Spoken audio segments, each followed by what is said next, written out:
Plus de données, moins de carbone, c'est le leitmotiv de Viscap. Avec nous, son président Thomas Jussel, qui est en visioconférence. Bonjour. En quoi consiste, expliquez-nous, on va poser un peu le décor, en quoi consistent vos solutions de pilotage bas carbone ? Bonjour, merci déjà pour l'invitation. Alors nos solutions s'inscrivent dans un contexte qui est aujourd'hui fortement sous les feux des projecteurs. Vous savez peut-être que le secteur de la construction représente 40% aujourd'hui des émissions de gaz à effet de serre. Et la question du climat, bien entendu, est tout en haut de l'agenda politique. Et donc pour ce qui concerne le secteur de la construction, il y a notamment à partir de début 2022 une obligation maintenant de monitorer finalement les émissions de gaz à effet de serre et afin qu'elles ne dépassent pas un budget carbone en lien avec la stratégie nationale bas carbone.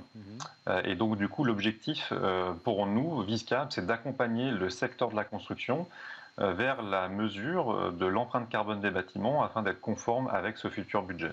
Et donc ça passe, pardon je vous interromps, je prends un peu la main, ça passe par, je crois, une plateforme qui s'appelle Filtre, c'est ça ? Comment elle fonctionne ?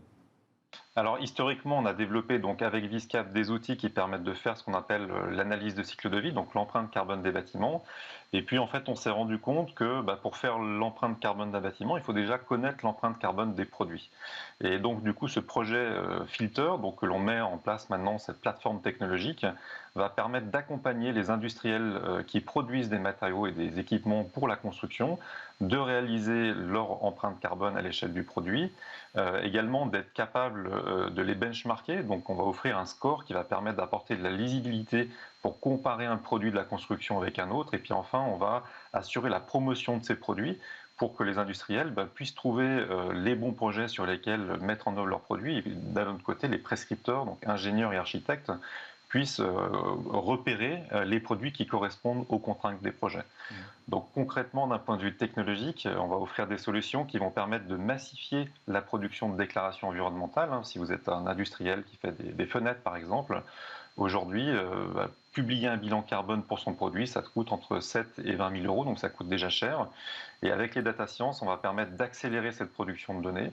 Ensuite, on est en train de développer, donc en concertation avec les acteurs, un score à l'image du Nutri-Score, si vous le connaissez. Quand vous faites vos courses dans un magasin, vous pouvez très facilement voir les aliments, leur qualité nutritive. On va faire la même chose sur les produits de la construction. Donc c'est aussi un outil d'information, Filter, parce que vous l'avez dit, mais je pense que c'est intéressant de zoomer un peu sur cet aspect des choses. L'impact environnemental des produits de construction, en fait, c'est un peu une boîte noire, on le connaît très très mal. Ouais, tout à fait, on connaît très mal et pourtant aujourd'hui, quand on regarde un bâtiment neuf que l'on produit, eh bien on a plus de 60% de l'impact du bâtiment qui n'est pas dû à toute sa phase de vie, parce qu'on arrive assez bien maintenant à décarboner les énergies que l'on utilise pour chauffer par exemple le bâtiment et à diminuer le besoin en chauffage, mais par contre les matériaux que l'on met en œuvre et les équipements, eux, représentent plus de 60% de cet impact. Donc il devient vraiment primordial et nécessaire de faire attention aux matériaux que l'on met en œuvre. Et aujourd'hui, c'est un peu comme si je vous donnais un budget pour aller faire vos courses dans un supermarché, mais quand vous rentrez dedans, en fait, il y a un prix qui est affiché tous les 3 rayons. Alors, on estime qu'il y a moins de 1 pour 1000 des produits de construction aujourd'hui dont on connaît réellement l'impact environnemental. Donc il faut réellement accélérer sur ce sujet.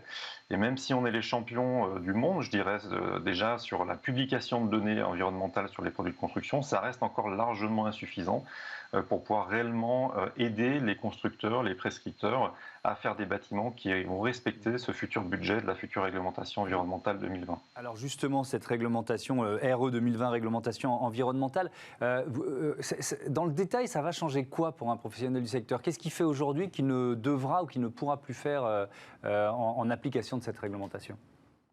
Alors, je dirais qu'il y a 2 choses majeures qui vont changer. Donc déjà, il va avoir un budget. Comme aujourd'hui, vous avez un budget en euros pour construire. Eh bien, vous allez avoir un budget en carbone, en gaz à effet de serre que vous ne pourrez pas dépasser. Donc ça, c'est le premier point.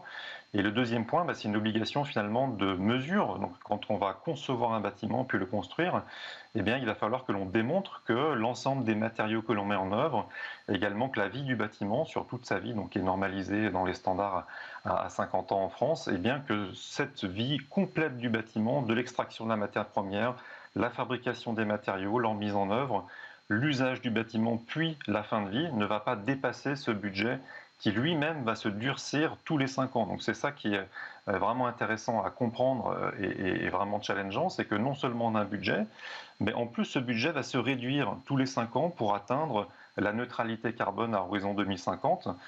Donc on vise 80% de réduction des gaz à effet de serre dans le secteur de la construction sur les 30 prochaines années. Donc c'est vraiment un fait majeur, un tournant vraiment majeur que l'industrie de la construction est en train d'opérer.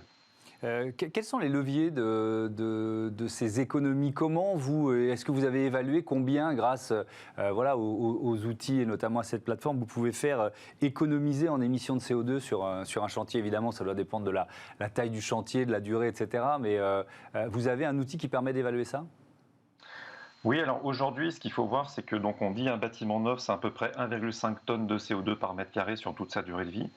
Donc forcément, vous faites calcul, dès que vous gagnez 5-10%, c'est tout de suite des quantités de gaz à effet de serre qui sont considérables. Je dirais que le premier enjeu, c'est déjà d'atteindre une conformité réglementaire. Il faut voir qu'aujourd'hui, il y a toute une filière à tracter sur le sujet. Il faut publier des données, il faut offrir des outils d'aide à la conception, il faut aussi offrir des outils qui permettent en fait finalement de faire des bâtiments bas carbone. Donc l'objectif pour nous, c'est de supporter pleinement cette filière et notre objectif, c'est de diviser par 2 l'empreinte carbone de la construction dans les 10 prochaines années, même pas à horizon 2030. Donc diviser par 2 le secteur de la construction, c'est l'objectif que l'on tous fixé collectivement et auquel Viscab veut prendre pleinement sa part.